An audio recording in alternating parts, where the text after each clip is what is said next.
حضرت علی رضی اللہ تعالیٰ عنہ نے فرمایا، رشتوں کو مضبوط رکھنے کے دوران جب آپ غلط ہوں تو اپنی غلطی کو تسلیم کریں، اور جب آپ صحیح ہوں تو صرف خاموشی اختیار کریں۔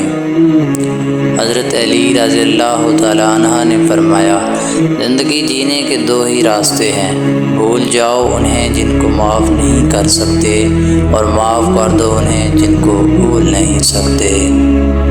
انصاف کرو ورنہ یاد رکھنا، حضرت سہل رضی اللہ تعالیٰ عنہ کی اونٹنی کے قاتل صرف 4 لوگ تھے، مگر غرق پوری قوم ہو گئی، کیونکہ باقیوں کا جرم خاموش رہنا تھا۔ حضرت علی رضی اللہ تعالیٰ عنہ نے فرمایا، مشکلات ہمیشہ بہترین لوگوں کے حصے میں آتی ہیں، کیونکہ وہ اس کو بہترین طریقے سے انجام دینے کی صلاحیت رکھتے ہیں۔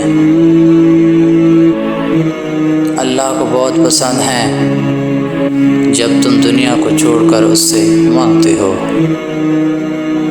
اگر کوئی بلا وجہ آپ کا دشمن بن جائے تو مان لیجئے آپ میں کچھ خاص ہے، سامنے والا حسد کا شکار ہے۔ دوستو، اگر آپ کو یہ ہماری ویڈیو اچھی لگی ہو تو ہمارے چینل کو سبسکرائب ضرور کیجیے گا۔